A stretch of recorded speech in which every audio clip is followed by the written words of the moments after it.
Welcome in everyone to another edition of the GSMC College Football Podcast brought to you by the GSMC Sports Network. We have a great show for you today. First, we're going to start off with a report from Dennis Dodd that showed some attendance,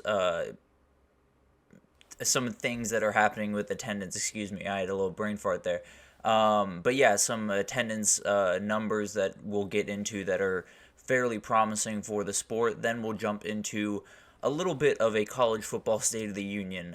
We had the actual State of the Union last week, so I thought I'd piggyback off of that and kind of give everyone a one-stop shop for all of the changes that are coming this season and some of the changes that could be coming down the barrel this week. And then we'll jump back into our 2025 recruiting update. This time we will jump to the defensive side of the ball. Some incredible players in this class, so we will jump into all of those guys.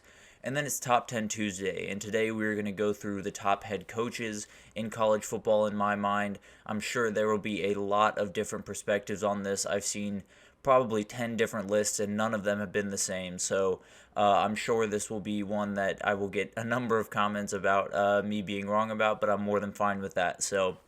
But before we jump into the show, I want to remind you all we get a ton of comments and questions throughout the show, and the best way for you all to see your questions on the screen is to use the link at the bottom of the screen, gsmcspodcast.net. It's a huge help not only to us here at the network, but to you all to see your questions or comments on the screen, and we can have a fun back and forth. I can give you a nice little shout out.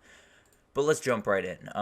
College football has been absolutely off the walls lately. I don't think anyone needs to be told that, but it seems like it's still heading in a good direction, at least in terms of fan attendance. We had a new report come out of the numbers of average fan attendance across the country this past year, and it was up from a year ago, although it was up from 41,840 fans in 2022 to 4,867 fans this last season. So only about 27 fan increase there, but I'll take any increase I can get of more fans in the stadium. So not mad at that at all. I think this is something that a lot of fans were worried about, obviously, with a lot of things changing and a lot of fans not being as enthused about the new direction of college football. There was always that worry that fans weren't going to want to go to the games. Fans were going to kind of tap out of college football, and whether it was watch different sports like watch the NFL or whatever it was, they just weren't enthused about the way college football was going.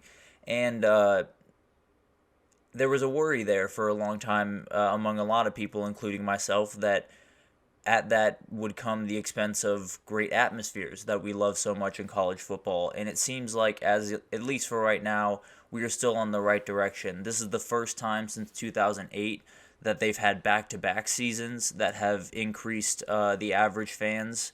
And I think some of that has to do with the pandemic, obviously. I think people are still really enjoying those moments they get to go see their team, because there were a number of weeks and a year at least where fans were essentially not allowed to see their teams that they love so much, and even season ticket holders were kept out for a certain amount of time during the pandemic. And I think there are people that are coming back into the sport that just want to be around it again and want to be in those stadiums, because as we all know, those are the real remarkable parts of the sport, is everything that happens in those stadiums on Saturdays. So 2023 was the top attendance in college football since 2017, which is huge.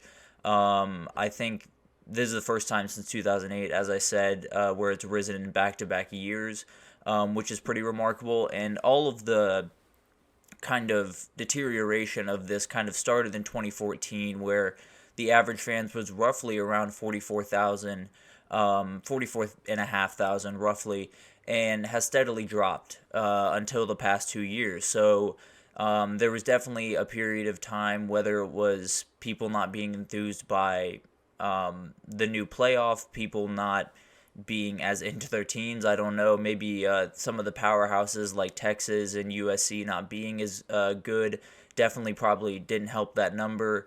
But at the end of the day, we are finally back on the good side of things, starting to see some rises in attendance, which is absolutely huge. And I think this is something that hopefully we can garner into next year and beyond, because obviously there are a ton of changes coming, which we will get into in the second segment here.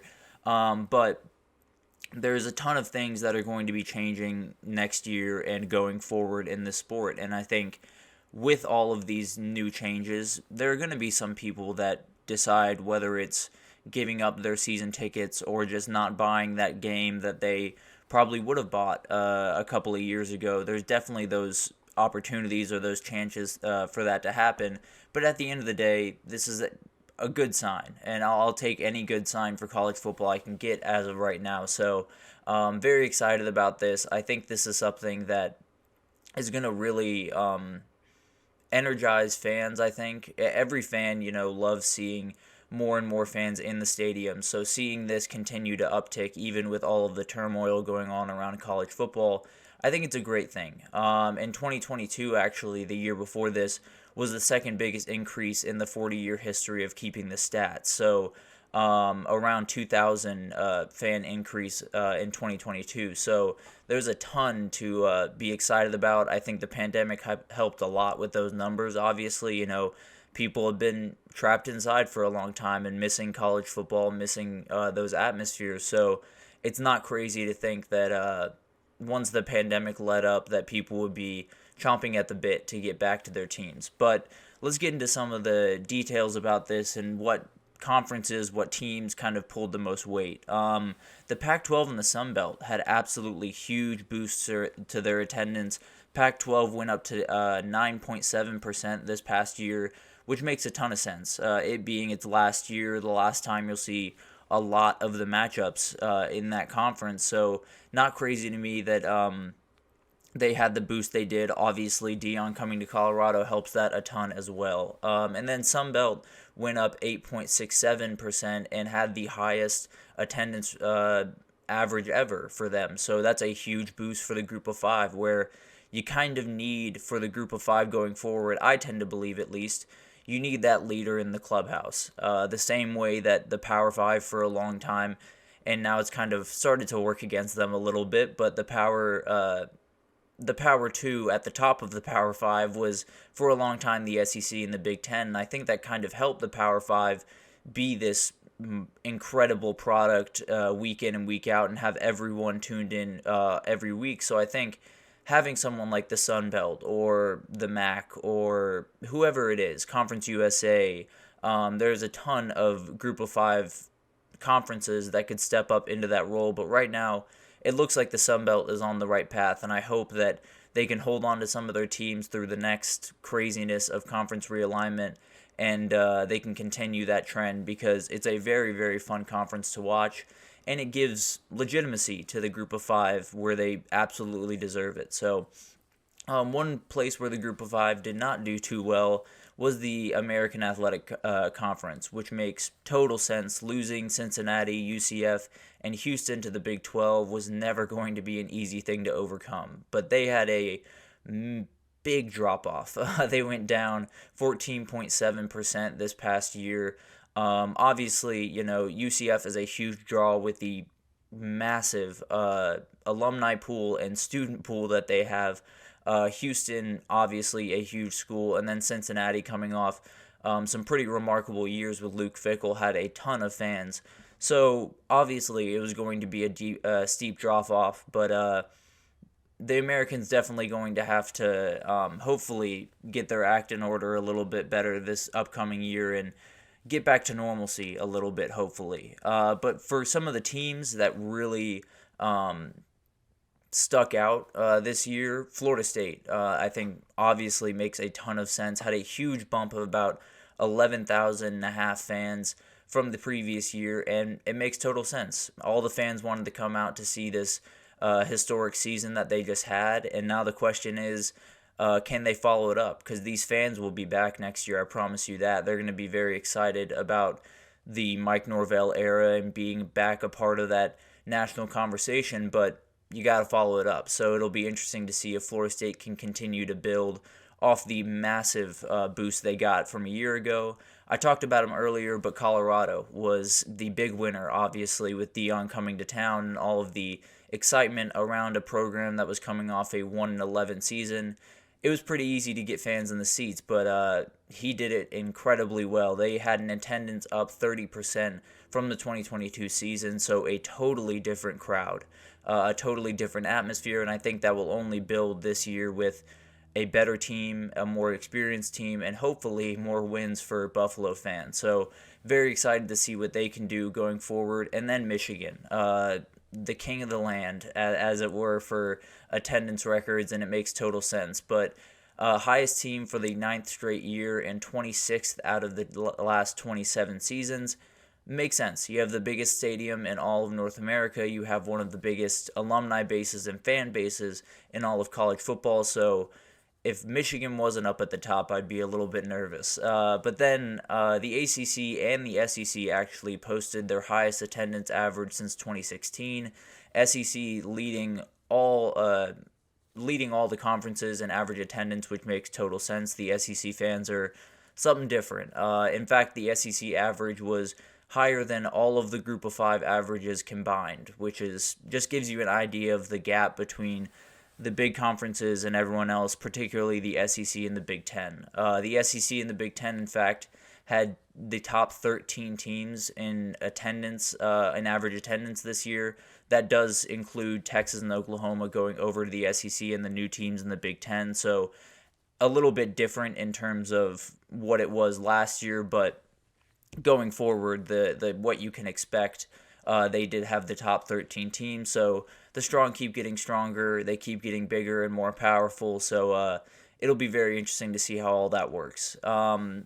Overall, I think this is a great thing for the sport. I think any time you can get more fans in the stadium, get that atmosphere even more juiced up than it already is, I think it's a great thing for the game. I don't think there's any argument from really anyone there. I think the one big worry here is, as we went through all of that data, there were some great moments for the Group of Five teams. The ACC is starting to boost up, but as we've talked about a lot, the ACC could be looking a lot different come even July of this year. So there is somewhat of a worry that the SEC and the Big Ten being so successful in these metrics, in TV ratings, in money brought into the sport, and all of the things that the powers that be really care about, where I tend to believe they should care about other things, but that's a totally different conversation. I think they officially have incredible amount of data marks and points to make their case that they deserve a bigger piece of the pie, whether that's